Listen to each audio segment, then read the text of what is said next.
Please subscribe my channel. The evening began like any other corporate dinner. Light chatter, the clinking of cutlery, and the faint hum of polite conversation. I had brought my wife along, proud to have her by my side, ready to share the small joys of the night with someone I thought would always support me. But soon, that pride began to twist into discomfort. At first, it was subtle, a teasing comment here, a small jest there, but gradually, her tone sharpened, and her words began to slice. She laughed at minor mistakes I made while speaking, ridiculing my words in front of colleagues. I tried to dismiss it, convincing myself she was just being playful, trying to be funny. Yet as minutes passed, what I had thought was humor turned cruel, calculated, and merciless. The room's attention shifted to us, and with every glance, every smirk, my humiliation grew heavier. By the time dessert arrived, the mockery had escalated. She sneered at my career in front of everyone. "He works hard," she said, her lips curling into a faint smirk. "But intellect isn't exactly his strong suit." Awkward laughter filled the space, a mix of sympathy and discomfort, and I felt my chest tighten with a burn that had nothing to do with the food. This was no longer a playful exchange. It was an assault on my dignity. She ridiculed my clothing, my habits, even the way I spoke. Colleagues shifted uneasily in their seats, the discomfort palpable. She was convinced she was clever, that this public display of derision elevated her, but she had no idea the secrets I had been keeping, the quiet observations, the careful documentation of her own reckless choices. For months, I had gathered evidence of her hidden debts, secret loans, and correspondence from financial institutions warning of legal consequences.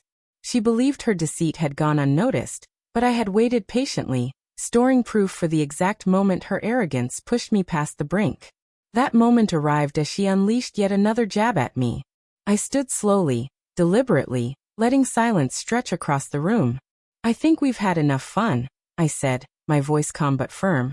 "And perhaps it's time for everyone here to see the truth." Her smile faltered, the confidence she had wielded so freely now beginning to crack. I reached into the folder I had brought with me and laid the documents on the table. Papers detailing her loans, her unpaid bills, and threats of legal action were spread before all. Gasps punctuated the air, the atmosphere shifting instantaneously from discomfort to shock.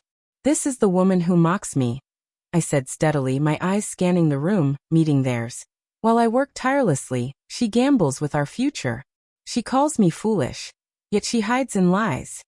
My voice carried a weight it had never held before, a power born of years of restraint and silent endurance. Colleagues stared in disbelief, some with shock, others with a dawning sense of justice. My wife attempted to laugh, to dismiss it, but her shaking hands betrayed her fear.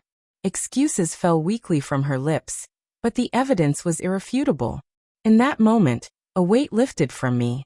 For too long, I had endured her sharp tongue, her relentless belittling, the erosion of my dignity. Now the roles had reversed. The room that had once witnessed my quiet suffering now bore witness to her exposure. Respect returned to me with the silent acknowledgement of my peers, while she sat paralyzed, stripped of the facade she had so carefully maintained. I did not offer consolation. I did not explain further. I simply left the documents where they lay and exited the hall. She followed, her voice barely audible, pleading for understanding and forgiveness. I remained silent, eyes fixed on the road ahead, unyielding. That night marked a turning point. When we arrived home, she attempted explanations, but I cut her off. "You humiliated me tonight," I said simply, so I returned the favor with truth. My words were precise, their impact sharper than any of her cruel remarks. For once, she felt the sting of exposure and the consequences of her actions. The power she believed she possessed had evaporated, replaced by the undeniable authority of honesty. The respect I had long been denied, both from myself and from others, returned. In the end, it was not my silence but my revelation that carried the weight, a reminder that when the truth is unveiled, it eclipses any insult, any joke, and forever changes the balance of power. That night, she learned the hardest lesson. The mask she hid behind was gone, and everyone had seen the real her.